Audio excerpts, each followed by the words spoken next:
Hola amigos de No Tan Jurídico, los invito como siempre a suscribirse y darle me gusta a esta publicación para que podamos seguir construyendo juntos este espacio que es de reflexión y también de conversación.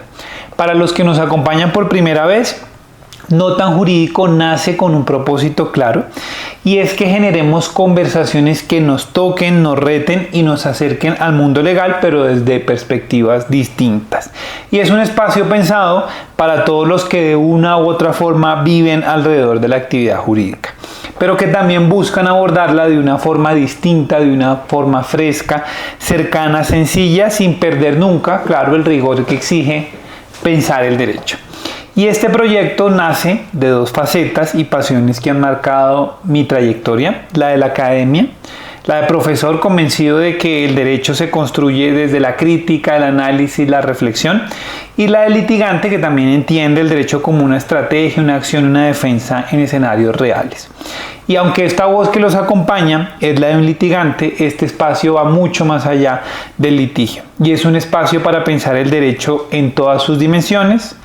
Bienvenidos, aquí empieza este viaje llamado No Tan Jurídico.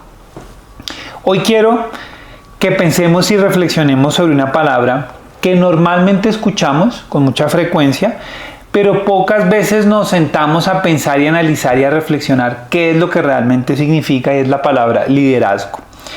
Y en el sector legal muchas veces lo percibimos como rígido, como muy jerárquico, y creo que se necesitan voces y posturas que abran nuevos espacios para pensar el liderazgo desde el sector jurídico de una forma distinta, que se atrevan las personas a transformar la manera en que nosotros también ejercemos el derecho y la abogacía, y que desafíen todas esas estructuras tradicionales y promuevan de pronto una visión mucho más humana, más cercana, más equitativa del derecho.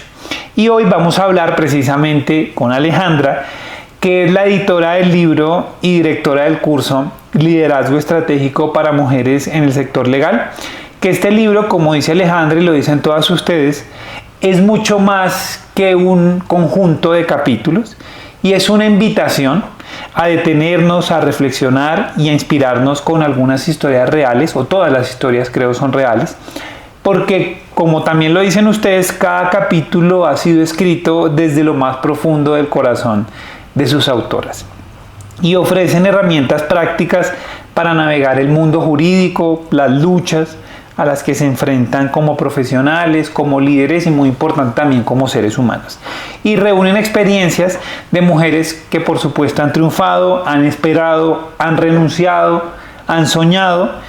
Y creo que es muy importante alguna de las recomendaciones o de pronto de las reflexiones que nos deja el libro y que tú nos vas a decir, es que también el liderazgo se construye desde el fracaso y desde el aprendizaje. Y entonces hoy tengo el privilegio de conversar con alguien que ha entendido justamente que el liderazgo no es solamente una posición de poder, no lo ve como una posición de poder, sino como una forma de inspirar, de servir y también de abrir caminos. Nuestra invitada, Alejandra Gómez Moreno, es una abogada destacada, ha trabajado en reconocidas firmas, es docente, árbitro, y aquí nos daría toda la mañana hablando de su hoja de vida. Y además también, y para lo que vamos a hablar hoy, es editora de este libro, en donde ella también escribe un capítulo muy interesante que se llama El Poder de Soñar. Entonces, bienvenida Alejandra a No Tan Jurídico. Muchas gracias, Jairo, por esta invitación tan especial a este espacio que, como tú bien lo has mencionado, se ha convertido en un espacio para muchos de escuchar muchas voces desde el sector legal, pero desde otra perspectiva. Me parece súper interesante y muchas gracias por invitarme. Bueno, digamos que el libro nació a través del curso. Entonces, primero quisiera hablarte como del curso. El curso nació en pandemia, ¿sí? Creo que la pandemia para todos fue un momento de reflexión. Creo que de diferentes maneras nos afectó la vida, sea para bien o para mal, pero creo que para mí en lo personal fue un momento muy duro de mi vida y me llevó a reflexionar sobre muchas situaciones. Dentro de esas, mi profesión, o sea, como para qué soy abogada, por qué fui abogada, a reflexionar sobre el sentido de muchas cosas y de muchas situaciones que ha habido en mi vida. Y empecé a pensar en por qué no hacer un curso desde el corazón, desde las vivencias, inspirador, y que llevara a las mujeres en el sector legal. Muchas personas me han dicho, no, pero es que uno lee el libro y lo puede, o sea, los hombres también, no solamente para mujeres. Y de hecho en el curso, muchos hombres me han dicho, no, yo quiero hacer el curso. Estamos mirando si lo replanteamos, pero lo pensé porque precisamente creo que el liderazgo en el sector legal de las mujeres ha venido cambiando y se ha dado muchísimo más espacio para las mujeres, pero aún falta muchísimo más.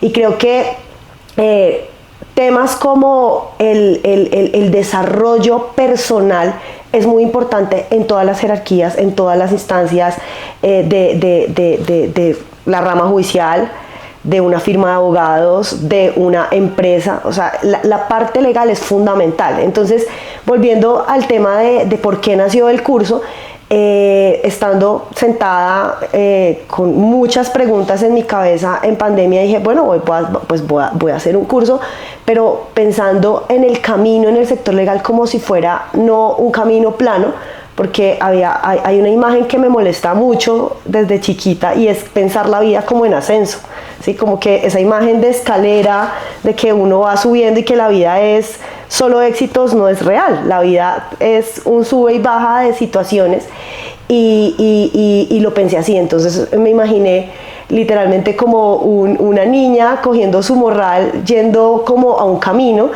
¿Y qué necesita para ese camino? ¿Qué necesita en su morral? ¿Qué necesita para ese viaje? Entonces, por eso, digamos, el curso, que tiene como la misma estructura del libro, empieza con un capítulo sobre mi bitácora. O sea, ¿qué necesito yo para emprender ese camino? Y ahí es donde pensé en varias autoras, ¿no? Y profesoras, digamos, del curso. Y pensé en Adriana Zapata, que es una de las personas que tenemos ahí en el libro y en el curso, y ella nos lleva a un camino de reflexión de qué necesito yo para el camino, o sea, hasta dónde necesito habilidades emocionales, necesito saber que voy a fracasar, como tú lo mencionaste, porque el camino no es simplemente éxito, sino que también van a haber momentos en los que quizás quisiéramos echar para atrás y decir, esto no es lo mío. Entonces tiene como toda una estructura luego tenemos como otro capítulo y otro curso, y es ¿qué herramientas de comunicación necesito? Pero entonces no me quiero adelantar a las... Pues entonces diríamos que tú dijiste, oiga, el espacio que falta por llenar de pronto en el sector legal es el desarrollo personal. Y digamos, eso es lo que entiendo, es la intención principal del libro, llenar ese vacío que de pronto no se toca mucho, no se habla mucho en el sector legal, y eso, oiga, necesitamos también la parte del desarrollo personal. Bueno, y ya hablando un poco a lo que señalabas, y es el liderazgo en el derecho, y en general muchas veces se asocia con jerarquía. ¿Qué significa para ti o qué es diferente este liderazgo estratégico y cómo lo diferenciamos de los modelos tradicionales? Creo que hay una base fundamental y es la inspiración. Creo que uno desde que entra a una firma o desde que uno entra a su carrera o a la rama judicial como judicante, como practicante, es muy importante uno tener un líder o personas que lo inspiren. Porque esas jerarquías que se van a vivir en todas las esferas del sector legal necesitan precisamente que ese desarrollo emocional lleve a que esas personas que están empezando en el camino tengan modelos a seguir, pero modelos inspiradores, no modelos tradicionales de el abogado se tiene que vestir de tal manera, el abogado tiene que hablar de tal manera. No, es inspiración desde la vida, que las personas que, por ejemplo, entren a trabajar contigo en la oficina, digan, oiga, yo quiero ser como esta persona o quiero tomar lo mejor que tiene esta persona para mi vida, porque nos concentramos mucho en, bueno, lean, que obviamente la parte jurídica es fundamental en nuestra profesión, pero también esa parte inspiracional me parece fundamental. Perfecto. Es decir, también que sea un buen líder no solamente desde el punto de vista profesional, sino también humano, que enseñe y que lo inspire a uno realmente, porque a veces ve uno grandes profesionales que como personas uno dice, De pronto yo no quisiera ser así. Y ahí, Jairo, si me permites, me parece súper importante es también mostrar su lado humano, ¿sí? Su lado del sentido de contar incluso los fracasos, porque muchas veces estamos acostumbrados a que los líderes nos cuenten de pronto, no, es que yo fui un duro en esto y gané esto y en los reconocimientos salen obviamente todas las cosas buenas, pero qué bueno también uno aprender de las situaciones difíciles que viven las personas y los líderes que puedan abrir su corazón y poder decir, no, mire, en esto fallamos, y esa es una parte que creo que hace falta trabajar mucho y eso va muy de la mano en lo que vemos en el libro, y es poder ser auténticos, poder decir, mire, en esta parte yo fallé y fue por esto y esto, porque uno aprende también de esas situaciones difíciles. Claro. Bueno, aquí creo que viene una pregunta difícil y es, como editora obviamente tú has tenido acceso tanto a la parte escrita, todos los capítulos los has revisado, pero también al curso, cada uno de esos partes del capítulo, y de todo eso tú dirías que cuál es ese patrón común que encontraste en las trayectorias y que puede inspirar a las nuevas generaciones. El factor común de las autoras y de él, sí. Creo que el factor común de todas es poder cambiar, ¿sí?, muchos esquemas y muchas barreras que hay en el sector, ¿sí? Entonces creo que cuando me he reunido con ellas muchas veces, con las autoras, creo que tenemos en común crear cambios y romper esquemas, porque creo que hay muchas barreras y esquemas de usted tiene que ser la abogada así, se tiene que vestir así, tiene que comportarse de tal manera, tiene que hablar de tal manera, y eso no es lo que queremos. Lo que queremos, y creo que algo muy común es, sea usted mismo, sea auténtico, sea usted con sus capacidades, con sus vulnerabilidades, con sus herramientas, con sus habilidades. Y aquí quiero contar una pequeña anécdota. Cuando íbamos a lanzar como la tercera versión del curso, estábamos con los de publicidad mirando cómo hacer algo atractivo y nos enviaron estaba como de moda hace como 2-3 meses, el año pasado, no recuerdo bien, como sacar unas cajitas que parecían como muñecos con unas herramientas, no sé si lo llegaste a ver. Entonces pusieron una abogada supuestamente como se lo imagina la gente, entonces vestida de tal manera, con el código, con una maletica. Entonces cuando nos mandaron eso, todas quedamos como, no, eso no es lo que queremos. Precisamente queremos es una abogada auténtica, una abogada que inspire, pero siendo ella, ¿sí? Entonces fue paradójico el de la publicidad, casi lo acabamos porque queríamos no, eso no es lo que queremos, no queremos un modelo de abogada, sino que cada mujer que hace el curso o que lee el libro encuentre su verdadero ser sin querer ser otra persona, porque una cosa es la inspiración de la que hablábamos ahorita, sí, pero otra cosa es copias. Claro. No queremos mujer abogada fotocopiada. Hacer lo mismo, y que ve uno muchas veces también, y es las personas, digamos, que trabajan con otros abogados que terminan siendo su inspiración, terminan copiando el estilo, la forma de hablar, la forma de escribir, etcétera, y no tienen su propia voz.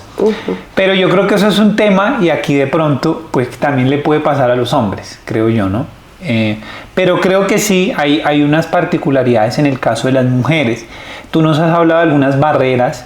¿Qué dificultades específicas has encontrado o encontraron, o de pronto una historia tuya o de alguna de ustedes sobre esos retos de liderazgo y los retos de una mujer en el sector legal? De pronto alguna historia que ustedes digan, uy, ¿esto cómo puede pasar? Creo que, sin decir nombres específicamente, obviamente, pero creo que dentro de las mujeres que han hecho el curso hay un patrón que se repite mucho, y es que llegan, digamos, tanto en la rama judicial o como en firmas de abogados, llegan a un punto de su vida en que quieren ser mamás o quizás otras que no quieren ser mamás, pero quieren hacer otras cosas, actividades diferentes en su vida y se encuentran con un obstáculo en los ascensos, ¿sí? Entonces en los concursos, en ascender algunos cargos como socias, creo que ahí se ha ido construyendo y creo que en el mundo entero se han ido rompiendo eso que hemos llamado el techo de cristal, pero creo que falta mucho por trabajar en ese sentido y eso va muy de la mano en poder desarrollar esas habilidades, digamos, blandas, esas habilidades emocionales,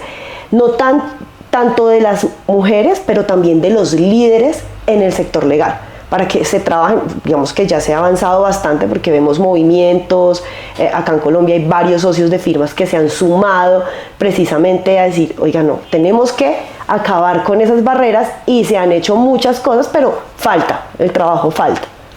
Bueno, y tú ya nos has hablado un poquito del tema de habilidades blandas y también, ¿por qué crees que sigue siendo difícil hablar en el sector legal de temas como la vulnerabilidad, la salud mental, el equilibrio entre la vida personal y la carrera? Creo que es una profesión en la que uno se tiene que, o lo que le han enseñado a uno es a mostrarse fuerte, ¿sí? Y a tenerle la solución a todas las personas, ¿sí? Y a estar, digamos, en un estado perfecto de la vida. Y creo que precisamente eso es lo que ha dificultado que también tengamos empatía, incluso con los clientes, con los usuarios, y a uno en la universidad, pues, o en la mayoría de las universidades no le enseñan esa parte. Le enseñan, obviamente a uno le enseñan todo lo que tiene que ver con la parte académica y jurídica, porque obviamente eso es fundamental, pero hay otras habilidades que son fundamentales y que a uno no se las enseñan. Yo trato, digamos, con los estudiantes siempre decir cómo atender a un usuario del consultorio jurídico, cómo atender a un cliente, cómo generar esa empatía, y creo que esa falta y esa omisión en la formación del abogado ha hecho que cuando salgamos al ejercicio profesional, entonces estemos como con esa barrera y esa rigidez que pues uno le pregunta a otros profesionales y siempre digamos está como muy estigmatizada esa parte. Y solamente te digo, uno se reúne con 2 o 3 abogados y no termina uno siempre hablando de derecho, siempre, ¿no? O sea, como que muchas veces no hay otro tema, sino que está como ahí enclaustrado, rígido. Y este fin de semana que hablé con otra persona que no es, pues es abogada, pero ya se dedica a otro tema, me decía, es que a veces 2 o 3 abogados siempre terminan hablando de derecho, o sea, no hay otra cosa en la vida para la cual hablar, y es precisamente por eso, porque estamos a veces como muy encasillados en mostrar una imagen perfecta de que tenemos la solución a todo, que somos pulcros, sin mancha, inmaculados, y pues no es así. Igual algo que tú dices, y yo creo que el sector legal ha ido cambiando. Digamos que antes se esperaba mucho que ese abogado pues casi no contestara, todo es a mi estilo, a mi manera, etcétera. Y el sector legal y los consumidores del sector legal creo que han cambiado un poquito y ellos ya están buscando lo que tú decías de pronto, una relación más cercana con el abogado, que se puedan comunicar con el abogado, que haya una conversación fluida, que le respondan, que le conteste dudas, etcétera, etcétera. Entonces creo que eso también ha sido parte de un cambio de la sociedad. Uh-huh. En el libro, pues obviamente tú nos hablas de mentoría, nos hablan de experiencias. ¿Cuál fue el mayor aprendizaje que te ha dejado trabajar con este grupo de autoras y de líderes? El mayor aprendizaje es poder entender que somos mundos distintos y que todos tenemos algo para aportar. Cada una de esas mujeres que la vida puso en mi camino me ha enseñado muchísimo, y cuando nos sentamos a hablar siempre es una caja de música, ¿verdad? Escucharlas, porque tienen unas historias tan propias que yo digo, con muchas de ellas como que ha compartido en otros espacios, pero verlas plasmar en esas hojas, en esas páginas, su corazón y poder saber que están haciéndolo para servicio. Creo que todas tenemos como esa necesidad de poder entregar lo más valioso que hemos vivido, porque pues tú pudiste ver ahí, hay muchas historias realmente desde el corazón, sin importar lo que estamos mencionando, qué van a decir, qué van a pensar si yo pongo en esas páginas lo que pasó en mi vida, sino eso es lo que tengo, eso es lo que soy y quiero entregarlo. Entonces de ella se ha aprendido como esa autenticidad y esa vocación de servicio. De ese aprendizaje aquí un pequeño paréntesis. Tú eres directora de semilleros del instituto. Quisiera que le contaras a la gente un poquito de qué es eso de los semilleros y dos, qué historias te han tocado en general de los estudiantes, porque van estudiantes de todas las universidades, de perfiles muy distintos. Quiero que cuentes un poquito de eso y también qué experiencia o qué aprendizaje has encontrado de eso. Bueno, no, Jairo, para mí, digamos, la dirección de semilleros en realidad es un regalo gigante de la vida porque lo hablaba de hecho con mi esposo anoche precisamente, y yo siento que uno no puede pasar por el mundo sin poder dejar algo, ¿sí? y poder servir. Y creo que encontré ahí mi intensidad en la vida, porque soy súper intensa con eso, de ver vidas transformadas. ¿Y por qué digo vidas transformadas? Ese espacio de uno como estudiante, yo nunca fui semillero, pero siempre como que veía y yo decía, debe ser súper chévere pues en la universidad poder concursar en estos espacios, porque esa preparación que tienen los estudiantes, se preparan casi un año de antelación, y esa exposición que llegan a tener allá en un escenario como es el Congreso del Instituto, para ellos los enaltece, ¿sí? Les da una seguridad y les da la posibilidad de descubrir capacidades, ¿sí? He escuchado muchas historias que dicen, yo nunca pensé que yo fuera capaz de hablar a tantas personas, yo no creí que yo fuera capaz, por ejemplo, y lo digo con la autorización de ella porque lo dijo públicamente, Rosa María, que fue la ganadora hace 3 años, ella me contaba en una entrevista que también le hice como por este estilo, y ella decía, yo soy muy tímida, y yo decía, pues no se te nota, porque ella desarrolló y pudo, digamos, incluso superar esa timidez. Entonces así hay muchas historias. El ganador ahorita de la Universidad de los Andes también no pensaba, los compañeros lo buscaron y le dijeron, ven, tenemos este proyecto, súmate, y él fue el expositor, el que ganó. Entonces me parece que es la oportunidad perfecta para descubrir muchas habilidades, y es un espacio que le permite a los estudiantes poder obtener unos premios que les cambian la vida. Puede ser que uno no gane, ¿cierto? No todos ganan, pero el hecho de estar ahí, el hecho de tener la posibilidad de exponer sus ideas, cambia el corazón, le da a uno esa posibilidad de poder descubrir muchas otras herramientas, y allá también muchos estudiantes son fichados. Yo digo que es como un partido también de fútbol, ¿no? Entonces van como los principales entrenadores, como en un partido de fútbol, y dicen, no, pues yo quiero este jugador para mi equipo. Entonces también es eso, como que es un espacio de verdad que, por eso es que yo lo repito muchas veces, que cambia las vidas.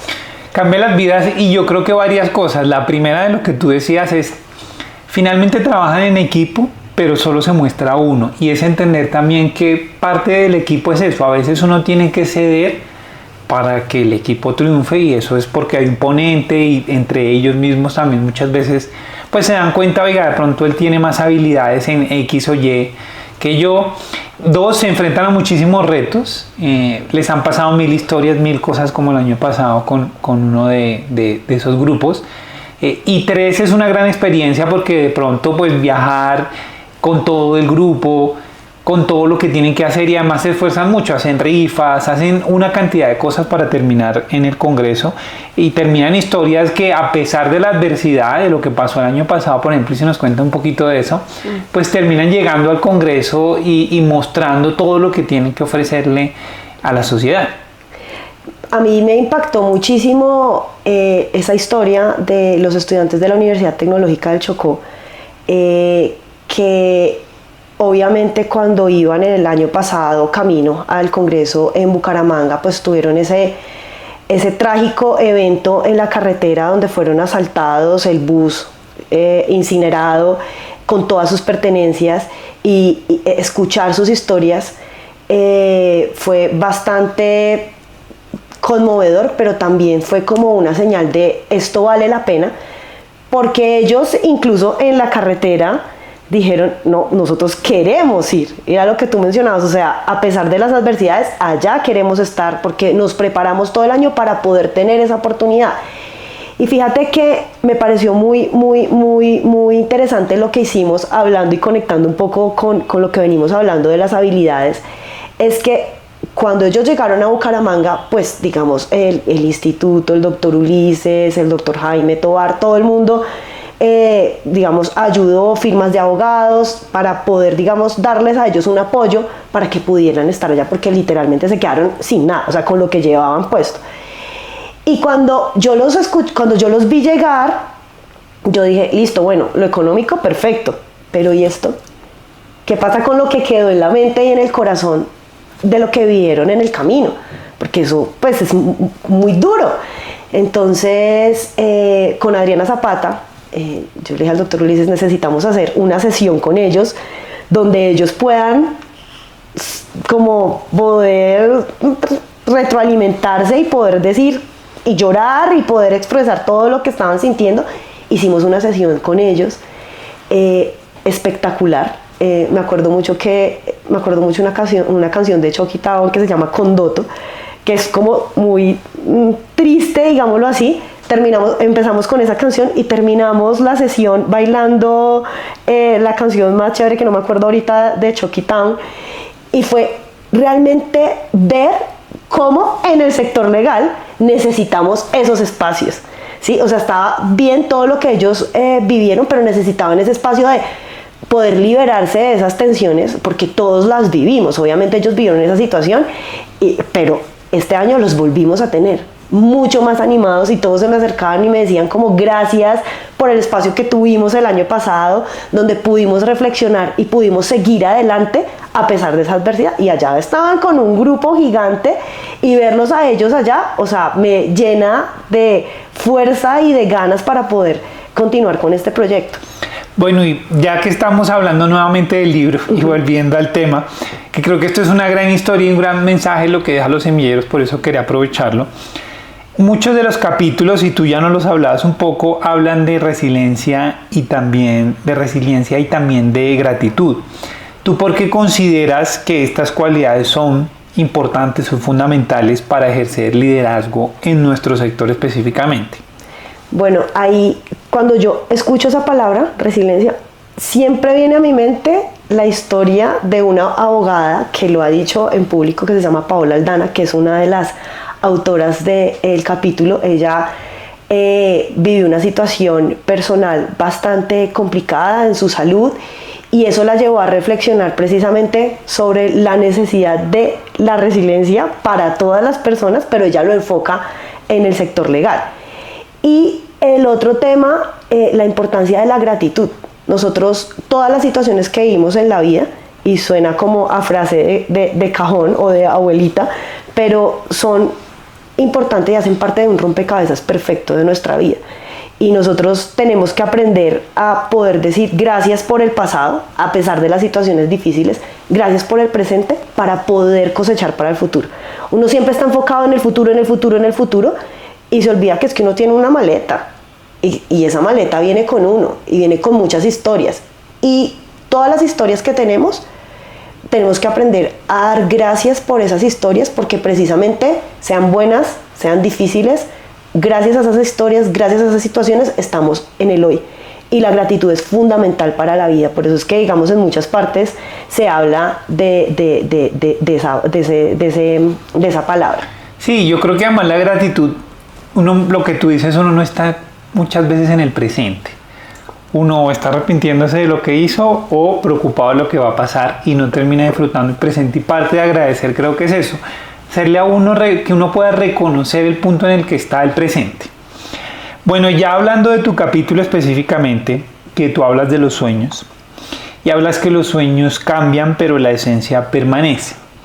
¿Cómo descubriste tú esa esencia que te ha guiado a lo largo de la carrera? Creo que esa esencia la descubrí precisamente en la situación, en las situaciones difíciles, y creo que una de ellas fue los momentos de reflexión en pandemia, digámoslo así, donde empecé a ver cómo muchos de los sueños que yo he tenido no son los mismos, ¿sí? Han cambiado, pero siempre tienen una esencia, y esa esencia hay que descubrirla. Para mí, creo que es la vocación de servicio, ¿sí? De poder servir en el lugar donde estemos y poder dejar una huella. O sea, como no pasar, estoy en tal lugar y ya listo, pasé y listo, sigue la vida, sino ¿para qué estoy allí? ¿Por qué estoy allí? En cada uno de los lugares donde hemos estado. Entonces, no sé, ahí en el libro cuento una historia sobre, yo quería ser presidente. Obviamente esa historia cambió, no me voy a lanzar a la presidencia, no va a ser otra candidata más, no, pero sí, ¿por qué a los 5 años quería ser presidente y por qué ahorita, digamos, pues soy abogada y estoy en otros roles? Pero creo que la esencia de esa vocación de servicio ha permanecido, y el sueño puede ir cambiando, pero siempre hay una esencia en los sueños que nosotros tenemos. En tu capítulo, tú narras una etapa, no esta la de la pandemia, sino una etapa compleja de crisis familiar y personal, que te hicieron plantear muchas metas, y tú también hablabas de las dificultades, cómo afrontar las dificultades, cómo poder tomar una de esas dificultades también como un motor para salir adelante, para avanzar, digamos, no dejarse aplastar por la dificultad, sino al contrario, saber afrontarla y eventualmente utilizarla también como un motor para seguir adelante. Creo que la situación en la que mencionas fue la situación económica que viví a los 16 años con mis papás, donde yo quería ser abogada y mis papás tenían como el ahorro, todo perfecto para que yo pudiera estudiar en una universidad acá en Bogotá, y pues no, ya no había las posibilidades. Y creo que en ese momento uno tiene dos caminos, en los momentos y en las situaciones difíciles, uno tiene dos caminos: o se rinde en el sueño, o toma fuerzas de donde no las tenga para alcanzarlo. Y creo que en el momento, como familia, para mí fue muy importante tener como ese apoyo de mis papás de, no, vamos a lograrnos, vamos a unirnos. Y para mí, digamos, era más grande el deseo por tener ese sueño, que era ser abogada, que las limitaciones. Entonces, muchas veces, a la pregunta que me haces, muchas veces en todas las situaciones que tengamos en la vida, porque creo que siempre vamos a tener obstáculos y dificultades, y por eso es que al principio que empezamos a hablar no veía la vida como si fuera una escalera, sino que son subes y bajas, llanos, hay que pasar ríos, montañas, etcétera, para los caminos, y precisamente es no rendirse, tomar fuerzas, resiliencia frente a las situaciones que estamos viviendo y tener metas fijas. Para allá vamos, y a pesar de todas las circunstancias vamos a lograrlo. Entonces era como esa fuerza de esa esencia de por qué quiero ser abogada, para qué quiero ser abogada, por qué quiero, digamos, sobrepasar estas situaciones y poder graduar. Y entonces ahí siguen muchos otros sueños que se van replanteando, que van mutando, pero con esa misma esencia.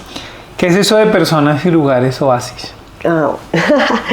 En el capítulo que yo escribo hablo de personas que son oasis, precisamente porque en esos desiertos que tenemos en la vida, ¿sí? En donde no tenemos agua, no tenemos nada, todo es absolutamente árido y difícil, como muchas veces nos podemos sentir, llegan personas que son oasis a la vida de uno. Y para mí, una persona que fue un oasis fue el magistrado con el que hice la judicatura, Roberto Chávez Echeverry. Para mí fue un oasis, y Bertica, que le digo con mucho cariño, que era la auxiliar del magistrado.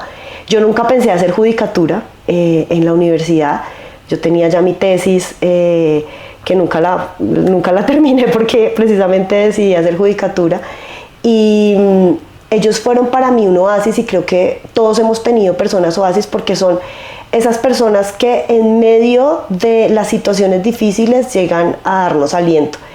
Y estas dos personas fueron para mí, me dieron ganas de llorar, fueron para mí como ese aliciente en medio de las dificultades. Yo me acuerdo que yo llegaba a hacer la judicatura y me llenaba de alegría a pesar de las situaciones difíciles que estaba pues pasando con mi familia.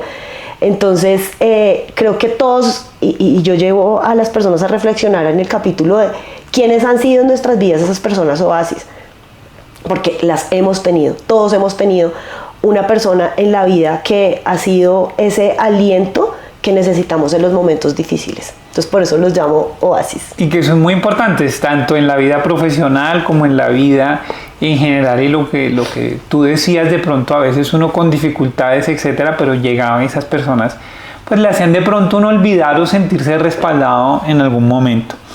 Tú en tu libro también nos hablas, y en el libro hablan y tú ya lo señalabas, del tema de las cajas de herramientas.